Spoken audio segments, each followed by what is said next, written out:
স্বাগত দেশ বাণিজ্যে, সঙ্গে আছি আমি সাদিয়া লাবনী। চলতি অর্থবছরে বাংলাদেশের জিডিপি প্রবৃদ্ধি হতে পারে 4.8%, এমন পূর্বাভাস দিয়েছে বিশ্বব্যাংক। সকালে বিশ্বব্যাংকের ঢাকা অফিসে এক সংবাদ সম্মেলনে সংস্থাটি জানায় 2026-27 অর্থবছরে প্রবৃদ্ধি দাঁড়াবে 6.3%। বর্তমানে মূল্যস্ফীতি সন্তোষজনক নয় জানিয়ে বিশ্বব্যাংক বলছে, চড়া শুল্কের কারণে দক্ষিণ এশিয়ার মধ্যে বাংলাদেশের বাণিজ্য একেবারে তলানিতে। বিস্তারিত প্রতিবেদনে। 24-এর বৈষম্য বিরোধী আন্দোলনের ধাক্কা কাটিয়ে উঠছে বাংলাদেশের অর্থনীতি। 2024-25 অর্থবছরে বাংলাদেশের প্রকৃত জিডিপি প্রবৃদ্ধি 4% হলেও চলতি অর্থবছরে তা বেড়ে 4.8% হবে। আর সব ঠিক থাকলে নির্বাচনের বছরে তা 6%-এর বেশি হওয়ার পূর্বাভাস দিয়েছে উন্নয়ন সহযোগী সংস্থা বিশ্বব্যাংক। তবে টেকসই প্রবৃদ্ধি ধরে রাখতে বাংলাদেশকে সংস্কার দ্রুত বাস্তবায়ন করতে হবে বলে জানিয়েছেন জ্যেষ্ঠ অর্থনীতিবিদ নাজমুস সাদাত খান। শক্তিশালী অর্থনৈতিক প্রবৃদ্ধি ধরে রাখতে যথাযথ রাজস্ব, ব্যাংকিং, জ্বালানি সহ সব খাতে দ্রুত কঠোর সংস্কার বাস্তবায়ন জরুরি। জিডিপি প্রবৃদ্ধি বাড়লেও মূল্যস্ফীতি নিয়ন্ত্রণে খুব বেশি স্বস্তি নেই পূর্বাভাসে। সংস্থাটি বলছে, মূল্যস্ফীতির চেয়েও কম হারে বেড়েছে মজুরি। এতে এখনও উদ্বেগজনক দেশের কর্মসংস্থান পরিস্থিতি। বাংলাদেশের অর্থনীতি ঘুরে দাঁড়াচ্ছে। রপ্তানি ও রেমিটেন্সের উপর ভিত্তি করে রিজার্ভ এখন স্বস্তির জায়গায় এসেছে। বাজার ভিত্তিক হওয়ায় বৈদেশিক মুদ্রার বিনিময় হারও এখন স্থিতিশীল, যার প্রভাবে অর্থনীতির গতি বাড়ছে।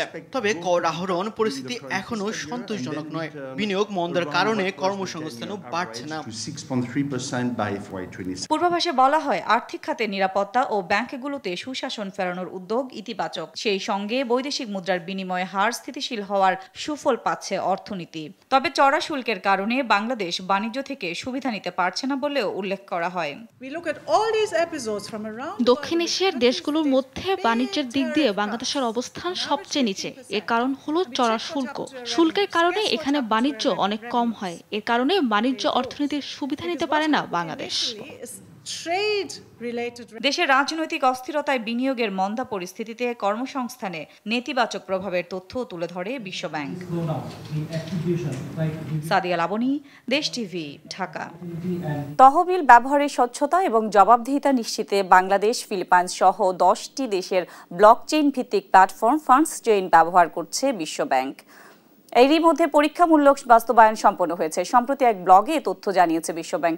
ফান্ডস চেইন পদ্ধতিটি এরই মধ্যে 10টি দেশের 13টি প্রকল্পে পরীক্ষামূলক বাস্তবায়ন সফলভাবে সম্পন্ন হয়েছে, যা শিল্প খাতে স্বীকৃতি পেয়েছে। 2026 সালের জুনের মধ্যে এটি উন্নয়নশীল দেশগুলোর প্রায় 250টি প্রকল্পে বিস্তৃত হবে বলে আশা করছে বিশ্বব্যাংক।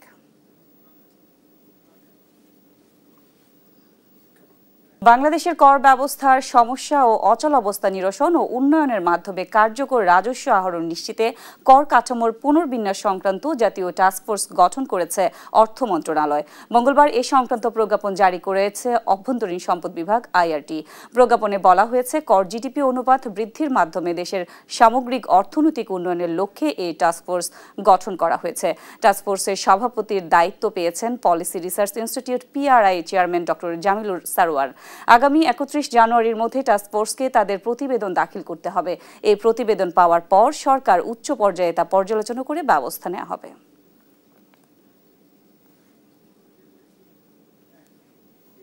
এবার দেশ বাণিজ্যের বিশ্লেষণ।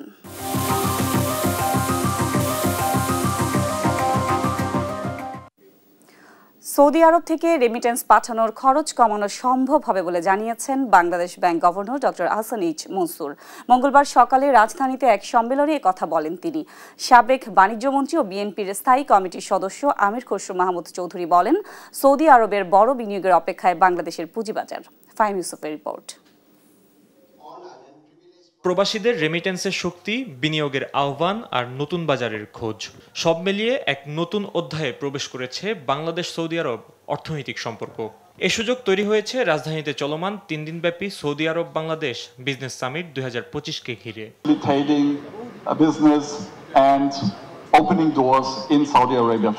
মঙ্গলবার সকালে সম্মেলনের দ্বিতীয় দিনে অংশ নেন 2 দেশের সরকারি কর্মকর্তা, বিনিয়োগকারী সহ সৌদি আরবের 20 সদস্যের একটি ব্যবসায়িক প্রতিনিধি দল। আলোচনায় বাংলাদেশ ব্যাংকের গভর্নর বলেন, জনশক্তি রপ্তানিতে বিদ্যমান বাধা ও রেমিটেন্স প্রেরণের প্রতিবন্ধকতাগুলো দ্রুত সমাধান জরুরি। বিনিয়োগ পরিবেশ উন্নত করা গেলে দুই দেশের অর্থনৈতিক সহযোগিতার নতুন দ্বার উন্মোচন সম্ভব। The largest remittance comes from Saudi Arabia to Bangladesh, and that, so that is the biggest source of our remittance flow. But we need a more efficient transfer of funds. We need least cost solution to the transfer of funds. Is the beginning to build that long-term relationship between Bangladesh and Saudi Arabia at the people-to-people level, at the investor-to-investor level. Saudi আরবের বড় বিনিয়োগ দেশের পুঁজিবাজারের জন্য অত্যন্ত গুরুত্বপূর্ণ, এমন মত দিয়েছেন সাবেক বাণিজ্যমন্ত্রী ও বিএনপি নেতা আমির Khasru Mahmud Chowdhury.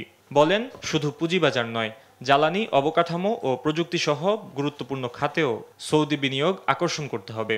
Saudi funds would be a very big fund waiting to be invested in Bangladesh. Of course, not to mention the investment in the energy sector, in the textile sector, and many other sectors that can be worked out together. Session আলোচনায় বাণিজ্য, বিনিয়োগ, মানব সম্পদ সহ বিভিন্ন খাতে জোর দেন বক্তারা। সম্মেলনের পাশাপাশি আয়োজন করা হয় একটি পণ্য ও সেবা প্রদর্শনী, যেখানে দেশের 25টি প্রতিষ্ঠান তাদের উদ্ভাবন পণ্য ও সেবা তুলে ধরে। ফাহিম ইউসুফ, দেশ টিভি, ঢাকা। সৌদি আরব বাংলাদেশ কূটনৈতিক সম্পর্কের দীর্ঘ 50 বছরের ইতিহাসে এবারই প্রথম সাধারণ কর্মী নিয়োগ সংক্রান্ত আনুষ্ঠানিক চুক্তি সই হয়েছে। বহির্বিশ্বে বাংলাদেশের সবচেয়ে বড় শ্রমবাজার সৌদি আরব। বিএমইটির তথ্যমতে গেল 5 বছরে বাংলাদেশ থেকে বিদেশে যাওয়া প্রায় 45 লাখ কর্মীর মধ্যে 57% গেছেন সৌদি আরবে। বর্তমানে 30 লাখের বেশি বাংলাদেশি দেশটিতে কাজ করছেন। 1976 সাল থেকে কর্মী নিয়োগ শুরু হলেও সাধারণ কর্মী নিয়োগ সংক্রান্ত কোনো আনুষ্ঠানিক চুক্তি ছিল না। 2015 সালে গৃহকর্মী নিয়োগ ও 2022 সালে দক্ষতা যাচাই ও স্বীকৃতি সংক্রান্ত দুটি চুক্তি সই হয়।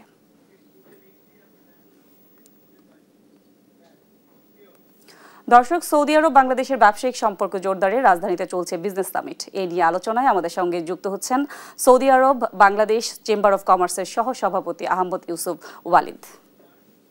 আপনাকে স্বাগত দেশ বাণিজ্যে। আসসালামু আলাইকুম, আমি অত্যন্ত আনন্দিত আপনাদের সাথে জয়েন করতে পেরে। জি, আপনাদের বিজনেস সামিটে কেমন সাড়া পাচ্ছেন এবং দুই দেশের ব্যবসায়ীরা কি বলছে? আলহামদুলিল্লাহ, মানে এত অল্প সময়ের ভিতরে এই প্রথমবারের মতো এরকম সৌদি আরব এবং বাংলাদেশি ব্যবসায়ীদেরকে নিয়ে এরকম একটা বিজনেস সামিট করতে পারাতে আমরা প্রথমে খুবই আনন্দিত। এবং আমরা এই অনুষ্ঠানটা করেছি হচ্ছে সৌদি ব্যবসায়ীদের উৎসাহে। ওনারা আগ্রহ দেখিয়েছেন বলেই কিন্তু আমরা সাহস করে এটা নিয়ে শুরু করেছি এবং খুব অল্প সময়ের ভিতরে আমাদের বাংলাদেশ এবং সৌদি আরবের বিভিন্ন সেক্টর, সেটা আইটি থেকে শুরু করে গার্মেন্টস থেকে শুরু করে ব্যাংকিং থেকে শুরু করে বিভিন্ন সেক্টরের খাদ্য যারা ইম্পোর্ট করে এক্সপোর্ট করে সবাইকে নিয়ে আমরা এই ছোট্ট পরিসরে সত্যি কথা বলতে এই প্রথম সামিটটি আয়োজন করলাম এবং আমাদের এই অল্প সময়ে যেই উৎসাহ উদ্দীপনা আমরা পেয়েছি অভূতপূর্ব। জি জি, আমরা যেটা জানি যে বাংলাদেশের বেশিরভাগ জনশক্তি রপ্তানি দেশ সৌদি আরব, যদিও সেখানে দক্ষ শ্রমিকের সংখ্যা খুব কম। আপনাদের এই চেম্বারের কি দক্ষ শ্রমিক পাঠাতে কোনো ব্যবস্থা নিয়েছে কিনা বা নিবেন কিনা, আপনারা কোনো উদ্যোগ নেবেন কিনা? অবশ্যই, যদি সংক্ষেপে উত্তর দিই, অবশ্যই জয়েন্ট চেম্বারের কাজই তো হচ্ছে যে দুই দেশের ব্যবসায়ের প্রয়োজনটাকে ম্যাচ মেকিং করানো, দুই দেশের প্রয়োজনকে দুই দেশের ব্যবসায়ীদের কাছে তুলে ধরা।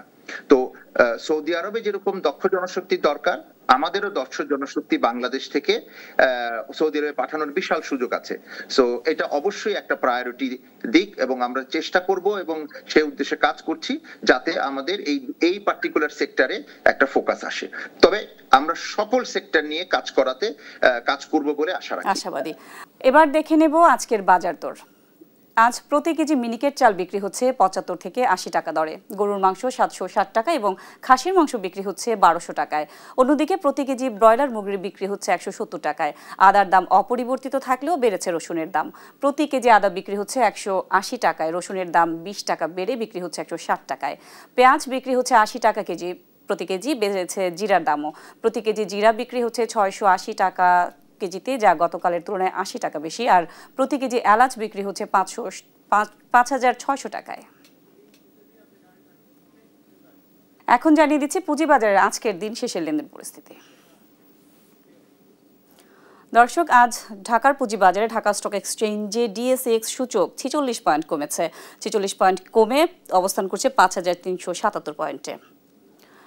এছাড়া লেনদেন হওয়া প্রতিষ্ঠানগুলোর মধ্যে বেশিরভাগেরই দর কমেছে, দর বেড়েছে মাত্র ৮৫টির, কমেছে ২৮২টির এবং অপরিবর্তিত রয়েছে ৩৪টির দর। এছাড়া লেনদেন হয়েছে ৭৮৭ কোটি ৪৮ লাখ টাকা, লেনদেন বেড়েছে ৫০ কোটি টাকার মতো। ঢাকা স্টক এক্সচেঞ্জে আজ টপ গেইনারের তালিকায় প্রথমেই ছিল প্রকৃতি ইন্স্যুরেন্স, দ্বিতীয় অবস্থানে ছিল নর্দার্ন ইসলাম ইন্স্যুরেন্স, তৃতীয় অবস্থানে ছিল এক্সিম ব্যাংক এবং টপ লুজারের তালিকায় আজ প্রথম অবস্থানে ছিল বিআইএফসিএ, দ্বিতীয় অবস্থানে আইসিবি ইসলামী ব্যাংক এবং তৃতীয় অবস্থানে ছিল পিপলস লিজিং। আমরা দেখে নিচ্ছি চট্টগ্রাম স্টক এক্সচেঞ্জের সার্বিক সূচক আজ কমেছে ১০৭ পয়েন্ট, কমে ১৫,০৮২ পয়েন্টে অবস্থান করছে এবং চট্টগ্রাম স্টক এক্সচেঞ্জে আজ দর বেড়েছে ৬৩টি কোম্পানির, কমেছে ১৩৬টি এবং অপরিবর্তিত আছে ১৮টি কোম্পানির দর। এছাড়া লেনদেন হয়েছে ১২ কোটি ২২ লাখ টাকা। আমরা দেখে নিচ্ছি টাকার সঙ্গে আজ আন্তর্জাতিক মুদ্রার বিনিময় হার। ইউএস ডলার আজ কিনতে গেলে খরচ হচ্ছে ১২২ টাকা ৫০ পয়সা এবং বিক্রি হচ্ছে ১২১ টাকা ৫০ পয়সা দরে। পাউন্ড ১৬৯ টাকা ৩৮ পয়সায় কিনতে এবং বিক্রি করতে খরচ হচ্ছে ১৬২ টাকা ২৭ পয়সা। এছাড়া ইউরোর ক্রয় মূল্য ১৪৭ টাকা ৪২ পয়সা এবং বিক্রয় মূল্য ১৪১ টাকা ৬২ পয়সা। এরপরেই আছে জাপানি ইয়েন, আজ ক্রয় হয়েছে ৮৪ পয়সা, বিক্রি হয়েছে ৭৭ পয়সা এবং সৌদি রিয়াল ক্রয় হয়েছে ৩৩ টাকা ৫ পয়সা এবং বিক্রি হয়েছে ৩২ টাকা ২৯ পয়সা। মালয়েশিয়ান রিঙ্গিত ক্রয় হচ্ছে, ক্রয় মূল্য ছিল ২৯ টাকা ৫৫ পয়সা এবং বিক্রয় মূল্য ২৮ টাকা ৬৬ পয়সা। এরপরে এসে সিঙ্গাপুরি ডলার কিনতে আজ ব্যয় হয়েছে ৯৮ টাকা ২৪ পয়সা এবং বিক্রয় হচ্ছে ৯৩ টাকা ৬৯ পয়সা। ইন্ডিয়ান রুপির ক্রয় মূল্য ছিল ১ টাকা ৪৬ পয়সা এবং বিক্রয় মূল্য ১ টাকা ২৯ পয়সা। চাইনিজ ইয়েন ১৯ টাকায় ক্রয় হয়েছে এবং বিক্রয় হচ্ছে ১৭ টাকা ১ পয়সায়। দর্শক, আমরা দেখে নিচ্ছি স্বর্ণের দাম। আজ আন্তর্জাতিক বাজারে কিছুটা কমেছে স্বর্ণের দাম। প্রতি আউন্স স্বর্ণ বিক্রি হচ্ছে ৩,৯৫৪ টাকায় এবং দর কমেছে $৬ মতো। এছাড়া দেশের বাজারে সর্বোচ্চ দামে, দেশের ইতিহাসে সর্বোচ্চ দামে স্বর্ণ বিক্রি হচ্ছে ২,৭২,৭২৫ টাকায় বিক্রি হচ্ছে প্রতি ভরি স্বর্ণ।